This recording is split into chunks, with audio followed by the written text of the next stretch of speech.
آپ کی ہائٹ کے حساب سے جو وزن ہے اس کو مینٹین کرو, زیادہ کھا لیا جاگنگ کرو, دوڑو, اس کو کم کرو. تو یہ موٹے موٹے میڈیکل سائنس کی چیزیں ہیں, یہ سب پراٹھا میں دو رائے ہیں, کچھ کہتے ہیں کھا سکتے ہو, کچھ کہتے ہیں نہیں کھا سکتے. اختلاف کا فائدہ اٹھاؤ, کھا لو.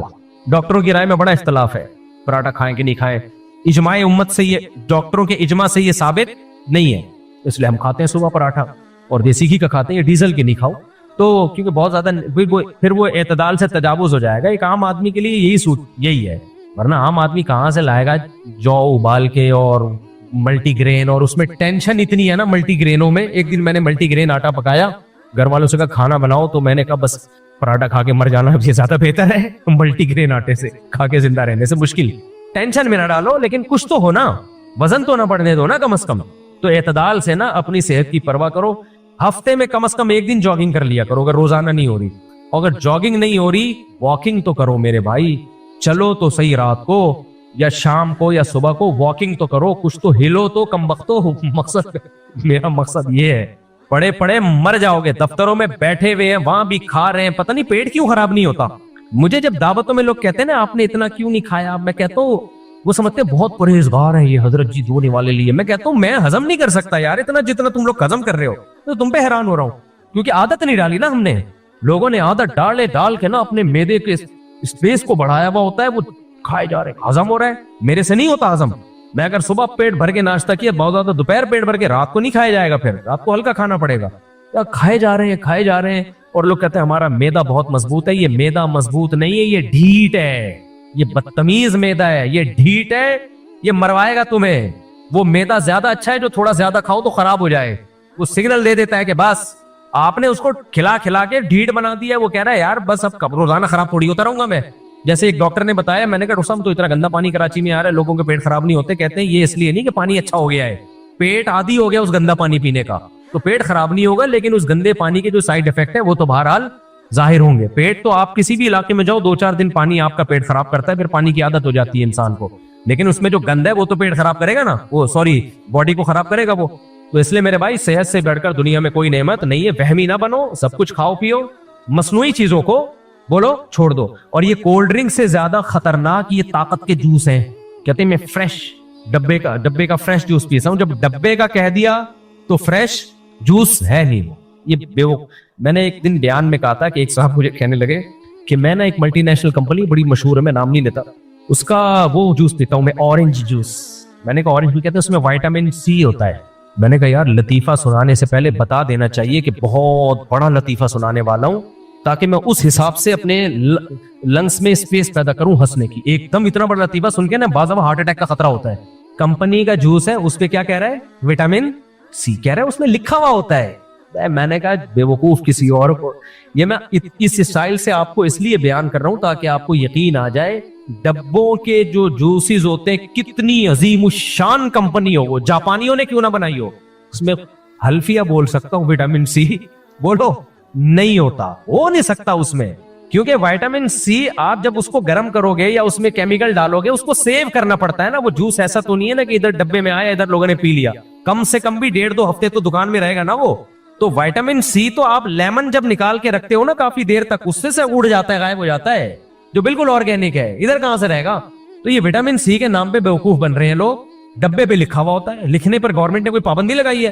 میں کوئی ڈبہ بلاؤں اس ڈبے پہ لکھوں اتنا آئرن, اتنی میگنیشیم, اتنا پوٹاشیم, اتنا فلانا, اب کون جا کے چیک کرے گا ہے بھی کہ نہیں ہے. ہوتا کیا ہے, کمپنی کہتی ہے کہ جب ہم نے یہ ڈبے میں پیک کیا تھا تو یہ تھا, اس وقت کا لکھا ہوا ہے وہ, بس کمپنی اس کی ذمہ دار ہے, اس پہ کیس نہیں ہو سکتا. اب یہ نہیں کہ 1.5 ہفتے بعد بھی ہے, کمپنی کہے گی جب پیک کیا تھا بھائی تھا, اس وقت تھا. جیسے ایک آدمی کو عادت تھی چیزوں کو ٹھوکر مار کے پوچھتا تھا یہ کیا ہے. تو ایک بیچارہ جو ہے وہ گاؤں کا آدمی شیشے کے برتن لے کے جا رہا تھا پوٹلے میں باندھ کے. تو اس سیٹ نے اس برتن کو اس کو نہیں پتا تھا سیٹ صاحب کو کہ اس کے اندر شیشے کے برتن ہے. اس نے اس پوٹلے پہ زور سے ٹھوکر ماری پاؤں کی. بولا اس میں کیا ہے, کہہ رہے ہے نہیں, تھا اب نہیں. تو ہوگا وٹامن سی آئرن مائرن کسی زمانے میں جب ڈبے میں اس کو ڈالا گیا تھا, ہو سکتا ہے تھا, اب نہیں ہے بھائی. میرا گلا بہت سینسیٹیو ہے, پیٹ بھی, مجھے لیب ٹیسٹ کرانے کی ضرورت نہیں پڑتی کسی جوس کی. گلا میرا فوراً بتا دیتا ہے کہ 2 نمبر چیز ہے. کچھ لوگوں کو اللہ نے کچھ دیے ہوتے ہیں ایسے سینسر لگائے ہوئے ہوتے,